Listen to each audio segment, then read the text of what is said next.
Hello दोस्तों, class 10 का chapter number 1.1 का क्वेश्चन नंबर 3 कराने जा रहे हैं इस वीडियो में। इससे पहले वाले वीडियो में क्वेश्चन 1 और क्वेश्चन 2 को हल करा चुके हैं, इसलिए क्वेश्चन 3 में देखते हैं। क्वेश्चन 3 कह रहा है कि किसी परेड में 616 सदस्य वाली एक सेना की टुकड़ी को 32 सदस्य वाले एक आर्मी बैंड के पीछे मार्च कराना है।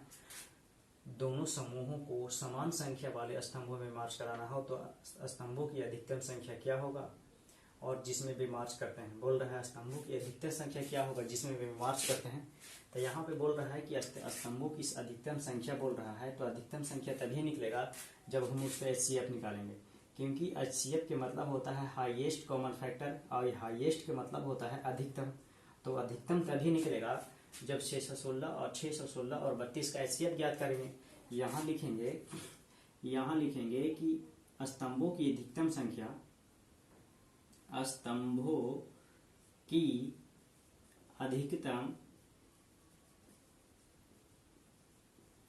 संख्या 616 और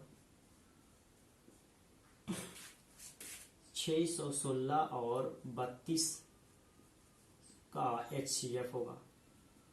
HCF इसलिए होगा क्योंकि ये अधिकतम बोल रहा है और अधिकतम तभी निकलेगा जब HCF ज्ञात करेंगे 616 और 32 का। क्यों? HCF के मतलब होता है हाईएस्ट कॉमन फैक्टर और हाईएस्ट का मतलब होता है अधिकतम, इसलिए अधिकतम निकालना है तो ये दोनों को HCF ज्ञात करना पड़ेगा। इसलिए चलते हैं, इसलिए लगाते हैं यूक्लिड विभाजन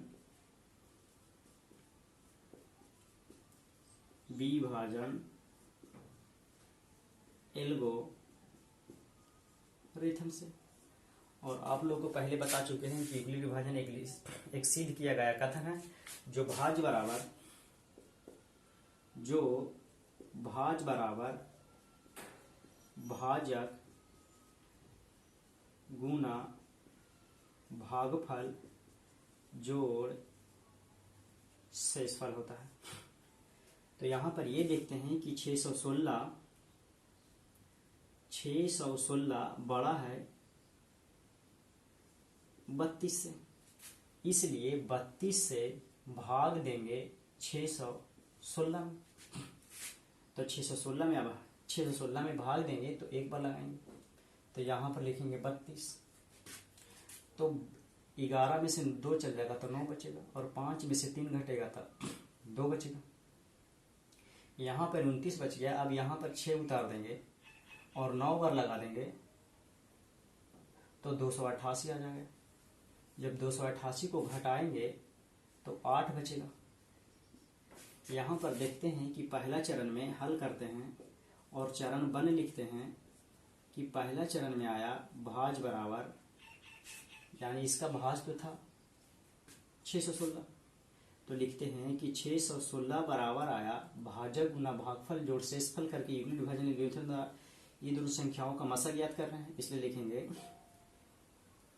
भाजक गुना भागफल, तो भागफल 19 है और शेषफल 8 है।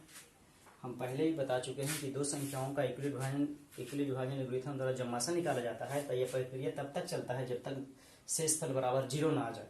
तो यहाँ पर देखते हैं कि पहली चरण में जो हुआ है शेषफल बराबर 0 नहीं आया है, तो यहाँ लिखेंगे कि चरण वन, यहाँ इसका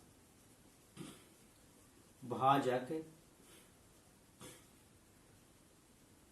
32 है और शेषफल बराबर 0 नहीं है। जब शेषफल बराबर 0 नहीं है तो इसका दूसरा चरण में चलेंगे। तो दूसरा चरण में देखेंगे ये कि ये इससे छोटा हो गया, इसके मतलब इसको अब यहाँ उतार दिया जाए, तब इसके स्थिति से भाजक ये हो गया और भाज ये हो गया। तो लिखेंगे कि 8 चौ 32, तो 2 में से 2 गए तो 0 और 3 में से 3 गए तो भी 0।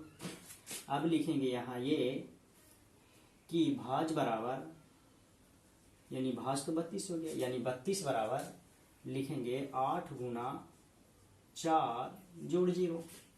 अब यहाँ नीचे ये लिखेंगे कि यहाँ देखते हैं कि यहाँ का भाजक 8 है और शेषफल 0 है, इस लिखते हैं चरण 2।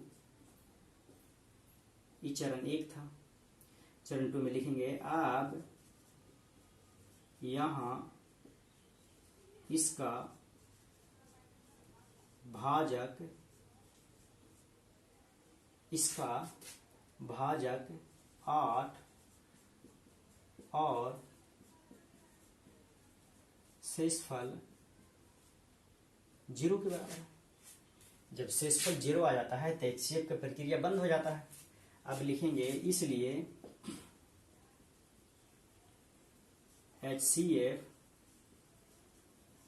616 और 32 बराबर 8 हो जाएगा।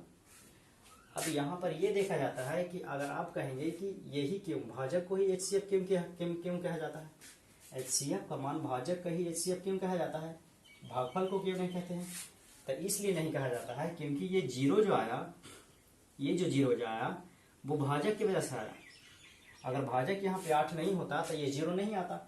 8 × 32 तो 32 में से घटा तो 0 आया। इसलिए HCF का मान जो होता है वो भाजक ही कहलाता है। तो जो भाजक रहेगा और जो भाजक की वजह से इस शेषफल 0 आएगा वही भाजक उसका HCF कहलाएगा। इसलिए इस संख्या का जो HCF हुआ वो 8 हुआ। और दूसरी बात इसलिए आपसे पूछ रहा था कि अधिकतम संख्या कुछ ही होगा, इस दोनों का HCF होगा, इसलिए यही आंसर होगा इसका। क्वेश्चन नंबर 4 दिया है कि यूक्लिड विभाजन प्रमेय का प्रयोग करके दर्शाइए कि किसी धनात्मक पूर्णांक का वर्ग किसी पूर्णांक m के लिए a 3m चाहे 3m+1 के रूप का होता है। तो पहले आपको पता करना पड़ेगा कि वह धनात्मक पूर्णांक है कौन। पहले आपको पता नहीं है तो उस धनात्मक पूर्णांक को मानना पड़ेगा। इसलिए मानते हैं, माना कि वह धनात्मक पूर्णांक a है जो 3m और 3m+1 के रूप का होता है। यहाँ पर लिख लेते हैं कि b बराबर, यहाँ पे जो दिया हुआ है वो 3 के बराबर दिया हुआ है। तो जब b जो होता है, b को भाजक कहते हैं और भाजक से हमेशा शेषफल छोटा होता है। इसलिए जब b बराबर 3 है तो r का जो मान हो सकता है वो 0 हो सकता है, चाहे 1 हो सकता है और चाहे 2 हो सकता है कि इसको जो दर्शाना है 3m और 3m+1 के रूप का, वो यूक्लिड विभाजन प्रमेय के प्रयोग करके दर्शाना है। तो आपको पता है कि यूक्लिड विभाजन प्रमेय क्या होता है, तो लिखते हैं यहाँ पर कि यूक्लिड विभाजन प्रमेय से, तो यूक्लिड विभाजन प्रमेय होता है भाज बराबर भाजक गुना भागफल जोड़ शेषफल। तो यहाँ पर हमको पता है कि r का जो मान है वो 0 है, 1 है और 2 है। तो यहाँ पर लेते हैं कि जब r बराबर 0 लेंगे तब a का मान कितना होगा, यानी a को ही a बराबर 3m और 3m+1 के रूप का लाना है आपको। इसलिए जब r बराबर 0 होगा तब a का मान कितना होगा। तो हम जानते हैं कि a बराबर होता है BQ + r होता है। तो a बराबर b, तो b के मान जो दिया हुआ है वो 3 दिया हुआ है। q कुछ दिया हुआ है ही नहीं है, तो q को 3 से गुना करेंगे तो 3q लिख देते हैं। 3q जब r का मान 0 रखे हैं तो प्लस देके 0 दे देंगे। तो हम यहाँ ये देखते हैं कि 3q में जब 0 जुटेगा तो उससे कोई फर्क नहीं पड़ेगा, तो 3q का 3q लिख देते हैं। लेकिन यहाँ बोल रहा था पूर्णांक का वर्ग कह रहा था, इसलिए इसको भी वर्ग करेंगे। जब इसको वर्ग करेंगे तो इसको भी क्या करेंगे, वर्ग करेंगे। जब इसको वर्ग करेंगे तो ये a² हो जाएगा, 3 × 9 हो जाएगा, 9q² हो जाएगा। जब ये 9a² लिखेंगे तो यहाँ पर लिखेंगे 3m+1 के रूप का दर्शाना है। इसलिए 3 को कॉमन कर लेंगे तो अंदर बच जाएगा 3q²। हम यहाँ पे मान लेंगे कि m बराबर, न तो छोड़िए, यहाँ देखेंगे कि a² बराबर हो जाएगा 3m। यहाँ पर लिख देंगे कि जहाँ m बराबर दिया हुआ है 3q², यानी 3q² को हम a मान लिए हैं और 3q का हटा कर उसके जगह पर m दे दिए हैं। फिर लिखते हैं कि जब r बराबर 1 रहेगा, तो यही देख रहे हैं कि जब r बराबर 1 रहेगा तब a का जो मान होगा वो हो जाएगा a बराबर BQ। तब b के मान जो होता है 3 है। और क्यू तो क्यू ही है और आर के जगह पर 1 रखेंगे। लेकिन यहाँ बोल रहा था धनात्मक पूर्णांक का वर्ग, धनात्मक पूर्णांक तो मान लिए हैं लेकिन इसका वर्ग करना है, तो ए मान लिए हैं तो ए का वर्ग करते हैं। तो यहाँ पर ए का वर्ग कर देते हैं। जब ए का वर्ग इस तरफ करेंगे तो इस तरफ भी वर्ग करना पड़ेगा, तब 3 क्यूब + 1 के होल स्क्वायर करेंगे।